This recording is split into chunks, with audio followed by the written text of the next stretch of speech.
Hello বন্ধুরা, তোমরা সবাই কেমন আছো? আশা করছি ভালোই আছো। আমিও ভালোই আছি। ভিডিওটার সাথে থাকো, আশা করছি ভালোই লাগবে। একটা লাইক, কমেন্ট, শেয়ার করে দিও। ভিডিওটা সম্পূর্ণ যদি দেখে থাকো তবে সাবস্ক্রাইব করে পাশেই থেকো।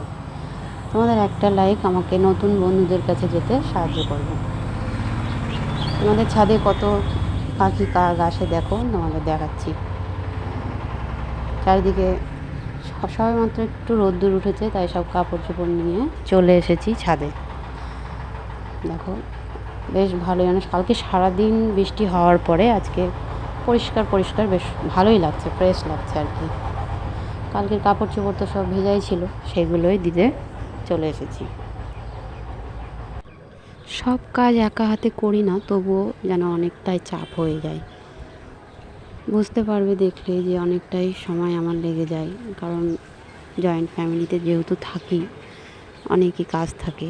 বুঝতেই পারছো, শাশুড়ি মা তো বয়স হয়ে গেছে, সব কাজ অতটা সামাল দিতে পারে না, তাই 3 ভাগ কাজই আমাকেই করতে হয়।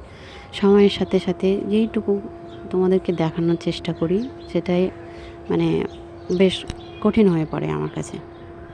তাই তোমরা যদি সাথে থাকো, পাশে থাকো, একটু সাপোর্ট করো, আমার অনেকটাই উপকৃত হয়। তোমরা দেখলেই বুঝতে পারবে আমাদের ছাদের পরিবেশটা দেখো, মানে বেশ রোদ্দুর উঠে মানে যেন ঝলমল করছে চারিদিকটা।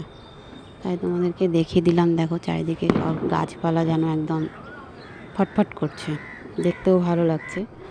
তারপরে সকালে জল খাওয়ার দেখো, আজকে খিচুড়ি করেছিলাম। মা মাছ নিয়ে এসেছিলো। তোমরা কেউ জানলে বলো এই মাছগুলো কী মাছ। আমি তো অত মাছ টাছ চিনি না, কিন্তু আমার মা ভালো মাছ টাছ চেনে, তাই আমাকে দেখাচ্ছিলো যে দেখো এটা কী মাছ বলো তো। আমি তো বলতে পারিনি, তোমরা কিন্তু বলো এগুলো কী মাছ, অবশ্যই জানিও। তারপরে দেখো সবজি কাটতে বসে গেছে, তোমাদের দাদা ভাইকে বসিয়েছি আজকে সবজি কাটতে। ও বললো আমার আজকে সময় আছে, দাও আমি কেটে দিই, তাই ওকেই বসিয়ে দিয়েছি। দেখো ফুলকপি এনেছে বাবা বাজার থেকে। তারপরে দেখো আমার মেয়ে টিউশন গেছে, যাওয়ার পরে দেখো ঘরে এসে দেখি ঘরের এই অবস্থা, চারিদিকে সব যেন অগোছালো। আজ ও তো চলে গেছিলো, ক্যামেরা ধরার কেউ নাই, তাই আমি তোমাদের প্রথমে এটাই দেখালাম যে দেখো কী অবস্থা। তারপরে অফ ক্যামেরায় সবটা গুছিয়ে নিয়েছি। আমি সকালে ঘর গুছাতে পারি না, সকালের খাওয়ার দাওয়ার মিটিয়ে সবাইকে খেতে টেতে দিয়ে তারপরে ঘরে আসি ঘর গুছাতে। তারপরে দেখো পরিপাটি করে বিছানা টিছানা সবই গুছিয়ে নিয়েছি, তোমাদেরকে দেখি। তোমরা বলো কিন্তু কেমন হয়েছে আমার ঘর গুছানো। কোনো ভুল ত্রুটি হলে অবশ্যই আমাকে জানিও, আমি শুধরে নেওয়ার চেষ্টা করব। দেখো এগুলো আমার মেয়ের খেলনা, আর পাশে এটা হচ্ছে একটা প্রাইজ, দেখে বুঝতেই পারছো, তোমাদের সঙ্গে শেয়ার করলাম। তারপর পুরো ঘরটা তোমাদের ঘুরিয়ে দেখালাম। এটা অবশ্য আমাদের ঘর, আমার শ্বশুর শাশুড়ির ঘর এখনও তোমাদের দেখানো হয়নি।